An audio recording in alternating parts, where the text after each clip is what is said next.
जय हिंद दोस्तों, नमस्कार। मैं हूं Rajeev Kumar Rao, retired deputy commandant CRPF, और आप देख रहे हैं सरकारी सेवा न्यूज। आज का वीडियो हमारे सीआरपीएफ के हर एक जवान, अधिकारी और पेंशनर के लिए बहुत महत्वपूर्ण है। हाल ही में यानी 16 जनवरी 2026 को ministry of finance, government of India ने सभी केंद्रीय कर्मचारियों के लिए एक नया सैलरी अकाउंट पैकेज लॉन्च किया है। लेकिन एक सवाल जो बार बार मेरे पास आ रहा है, सीआरपीएफ ने अभी पिछले साल 2025 में ही स्टेट बैंक ऑफ इंडिया के साथ अपना एमओयू साइन किया था, तो क्या हमें उस पुराने एमओयू के फायदे मिलेंगे या सरकार का यह नया डीएफएस पैकेज हमारे लिए ज़्यादा बेहतर है? आज मैं इन दोनों डॉक्यूमेंट्स का पोस्टमार्टम करूंगा। मेरे एक हाथ में है सीआरपीएफ और एसबीआई का एमओयू जो 2028 तक वैलिड है, और दूसरे हाथ में है वित्त मंत्रालय का नया आदेश। चलिए देखते हैं किसमें कितना है दम। सबसे पहले संदर्भ को समझना आवश्यक है। सीआरपीएफ ने 31 जनवरी 2025 को स्टेट बैंक ऑफ इंडिया के साथ एक एमओयू साइन किया था, जिसे हम सीएपीएसपी यानी central armed police salary package कहते हैं। यह हमारे जवानों को कई फायदे देता है। लेकिन ठीक एक साल बाद यानी 16 जनवरी 2026 को भारत सरकार के वित्त मंत्रालय ने एक चिट्ठी जारी की है। इसमें उन्होंने कहा है कि सभी 12 सरकारी बैंकों ने मिलकर सभी सेंट्रल गवर्नमेंट एम्प्लॉयज के लिए एक कॉमन सैलरी पैकेज बनाया है। अब सवाल यह है कि क्या नया पैकेज पुराने से बेहतर है? चलिए आंकड़ों पर बात करते हैं। मैं यहाँ आपको 5 मुख्य बिंदुओं पर अंतर दिखाऊंगा। पर्सनल एक्सीडेंट इंश्योरेंस, सीएसपीएसपी पैकेज के मौजूदा एमओयू के तहत सर्विंग पर्सनल के लिए पीआई कवर 1 करोड़ का है, वहीं पेंशनर्स के लिए यह 50 लाख है। डीएफएस के न्यू पैकेज 2026 के अंतर्गत पीआई कवर को बढ़ाकर 1.5 करोड़ कर दिया गया है। नतीजा, यहाँ डीएफएस पैकेज सीधे तौर पर 50 लाख का ज़्यादा फायदा दे रहा है।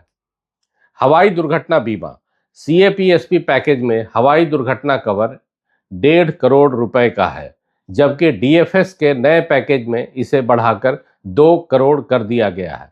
नतीजा, यहाँ भी नया पैकेज 50 लाख ज़्यादा है। पूर्ण विकलांगता cover, permanent total disability, CAPSP package में अगर ड्यूटी के दौरान पूर्ण विकलांगता होती है तो इसमें 1 करोड़ का प्रावधान किया गया है, वहीं डीएफएस पैकेज में इसे 1.50 करोड़ तक बताया गया है। नतीजा, डीएफएस पैकेज यहां भी बाजी मार ले गया। टर्म लाइफ इंश्योरेंस, जहां सीएपीएसपी पैकेज में टर्म लाइफ कवर 10 लाख रुपए का है, वहीं डीएफएस पैकेज में इसे 20 लाख का एडिशनल टॉपअप फैसिलिटी के साथ बताया गया है। नतीजा, सीधे दोगुना फायदा। सबसे बड़ा अंतर स्वास्थ्य बीमा का है। सीएपीएसपी में एक्सीडेंटल प्लास्टिक सर्जरी या दवाओं, ट्रांसपोर्टेशन के लिए कुछ राशि 5 से 10 लाख मिलती है, लेकिन कोई कंप्रिहेंसिव हेल्थ इंश्योरेंस नहीं है। दोस्तों, डीएफएस पैकेज में यह गेम चेंजर है। नए पैकेज में स्पष्ट लिखा है comprehensive health insurance cover for self and family. नतीजा, यह एक ऐसी सुविधा है जो सीएपीएसपी में पूरी तरह गायब थी। तो साथियों, इस तुलना से यह साफ है कि वित्त मंत्रालय द्वारा 2026 में लाया गया पैकेज सीआरपीएफ के 2025 वाले एमओयू से कहीं ज़्यादा बेहतर है। चाहे वह टर्म इंश्योरेंस हो या हेल्थ कवर, नया पैकेज केंद्रीय कर्मचारियों को ज़्यादा सुरक्षा दे रहा है। सीआरपीएफ का एमओयू 2028 तक वैलिड है, लेकिन इसका मतलब यह नहीं होना चाहिए कि हम पुराने और कम फायदों के साथ समझौता करें, जबकि बाकी केंद्रीय कर्मचारी ज़्यादा फायदा उठाएं। एक पूर्व अधिकारी और सीआरपीएफ परिवार का सदस्य होने के नाते मैं अपने विभाग और महानिदेशालय को कुछ सुझाव देना चाहता हूं। एमओयू का तत्काल रिव्यू किया जाए। एमओयू के क्लॉज नंबर 15 के तहत संशोधन की गुंजाइश है। सीआरपीएफ को तुरंत स्टेट बैंक ऑफ इंडिया और अन्य बैंकों के साथ मीटिंग करके डीएफएस पैकेज की नई limits 1.5 crore pi, 20 lakh term insurance को सीएपीएसपी में लागू करवाना चाहिए। ब्याज दरों में छूट, नए डीएफएस पैकेज में होम और कार लोन पर ब्याज दर में छूट की बात की गई है, जबकि हमारे सीएपीएसपी पैकेज में केवल प्रोसेसिंग फी वेबर है।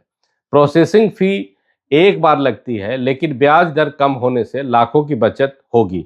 इसे भी सीएपीएसपी में जोड़ा जाए। हेल्थ इंश्योरेंस की स्पष्टता। डीएफएस पैकेज में जो कम्प्रिहेंसिव हेल्थ इंश्योरेंस है, उसे सीआरपीएफ जवानों के लिए कैसे लागू किया जाएगा, इस पर तुरंत स्पष्टीकरण जारी हो। क्या यह आयुष्मान सीएपीएफ के अतिरिक्त होगा, यह जानना भी बेहद जरूरी है। हमारे पेंशनर्स को अभी सर्विंग से आधा कवर यानी 50 लाख मिलता है। नए डीएफएस पैकेज में ऐसी कोई बात नहीं लिखी है।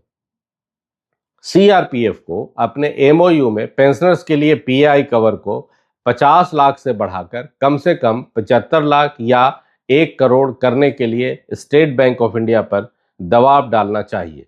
विभाग को सुनिश्चित करना चाहिए कि नए पैकेज के लाभ हमारे वेटरन्स को भी पूरे मिले। दोस्तों, जागरूकता ही बचाव है। यह 16 जनवरी 2026 का नया सर्कुलर हमारी भलाई के लिए एक बड़ा कदम है, लेकिन इसका फायदा हमें तभी मिलेगा जब इसे हमारे सैलरी पैकेज में अपडेट किया जाएगा। मैं इस वीडियो के माध्यम से आग्रह करता हूं कि इस जानकारी को ज़्यादा से ज़्यादा शेयर करें ताकि यह बात ऊपर तक जाए। अगर आपके पास इस पैकेज को लेकर कोई सवाल है तो कमेंट में लिखें। मैं कोशिश करूंगा कि अगले वीडियो में उनका जवाब दूं। वीडियो को लाइक और चैनल को सब्सक्राइब करना न भूलें। हमेशा की तरह अपना, अपने साथियों और अपने परिवार का खूब ध्यान रखें। जय हिंद, जय भारत।